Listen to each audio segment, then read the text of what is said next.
What's good, people? Agent Juice reporting for duty. Today, on the return of my drawing inspiration videos, I figure it's high time I discuss the greatest Disney animated movie franchise ever made on our godforsaken planet, The Incredibles. Bon voyage.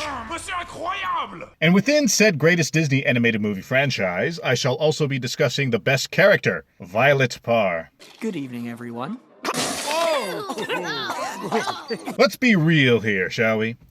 Pixar all but carried Disney for decades before they eventually got their act together again with the likes of Tangled and Frozen and whatnot. But then again, I firmly believe the only reason they were able to get their acts back together was because they smashed that like button for the YouTube algorithm. Yuck! But seriously, I believe the only reason Disney's animation department was able to get their act back together again was because they now had Pixar to look up to and get advice from. In fact, I believe in one of the Making of Zootopia snippets out there, the writers mentioned running their concepts by Pixar to get pointers on how to improve the script. So in a way, Pixar is still carrying Disney, well, at least on the animation side. You can probably tell that I have a strong bias towards Pixar, and that's because Pixar is my favorite 3D animation studio. I mean, some of my most favorite animated movies from my childhood came from Pixar. I mean, you got Toy Story, you got Monsters, Inc., you got Finding Nemo, and, you get the idea. Even when they were off their game, of course, they still could crank out stories that are better than the average of the industry. And even though they're technically owned by Big Daddy Disney, I still consider Pixar separate from Disney's main corrupting family-friendly princess movie business. And that separation and freedom to do what they do is what I believe allows Pixar to maintain its overall quality. So, let us discuss the Incredibles franchise, shall we? The Incredibles has many hallmarks of a good Pixar movie. They got compelling character interactions, solid and concise motivation for said characters, fun and engaging settings. But I guess what really pulls me into The Incredibles more than any other prior Pixar movie was its gravitas. At the time, The Incredibles was the only PG-rated Pixar movie made, and it sure felt like it.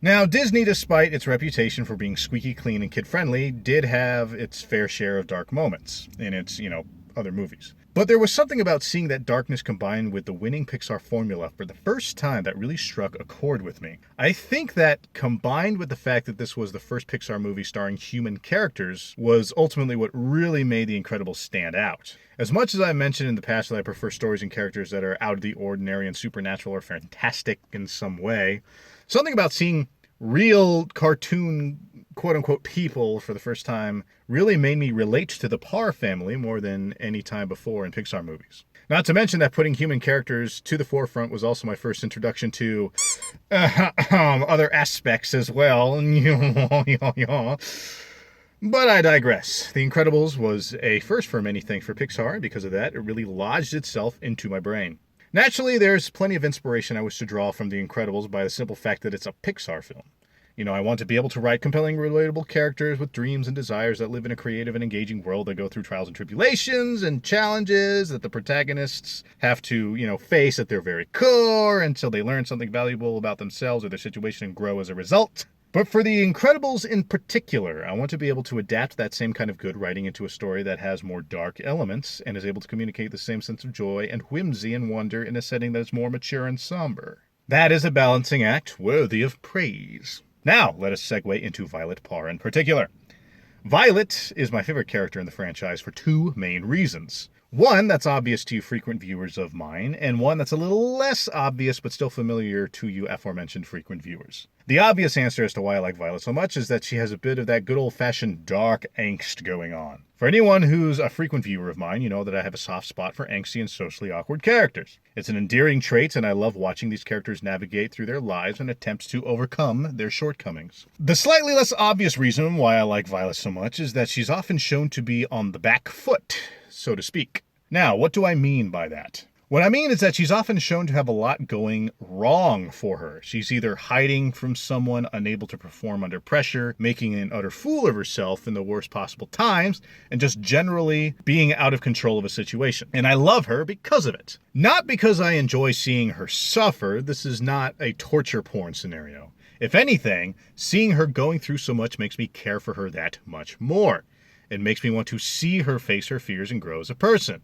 She does this at the end of both movies in different ways, and it's a real treat to see. I've mentioned this many times before, and I'll mention it again. I believe that the most interesting character on screen is the one going through the most turmoil. And Violet embodies this more than any other character in The Incredibles. This doesn't mean that other characters are in less danger or aren't facing their own dire circumstance. But it always seems that Violet's problems tend to be the most emotionally charged.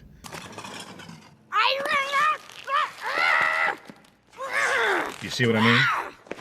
But then again, despite her being on the receiving end of an assload of emotional turmoil, she manages to take it on the chin and grow from it. And I greatly admire that about her. I would love to create a character that can go through as much insanity and suffer as much as Violet has, while still making an endearing character that somehow comes out on top despite how much they have to deal with. And that is ultimately what I wish to glean from Violet Parr. And so, with that last thought, I do believe it's time to wrap it up for today. Alrighty, people, you know what to do. If you like what you see and you wish to see more, go ahead and berate those like, subscribe, and notification buttons, as it helps out the channel and the algorithm and lets me know what you like. Also, feel free to comment below and let me know what you think, or if you have any requests for future content. And also go ahead and share the video with others so that they too may join our ranks and take over the world. In addition, if you wish to follow me elsewhere, go ahead and hit up my social media links in the description box down below. And with all that said, I thank you for spending this time with me. I hope you all stick around. And until next time, what's the deuces?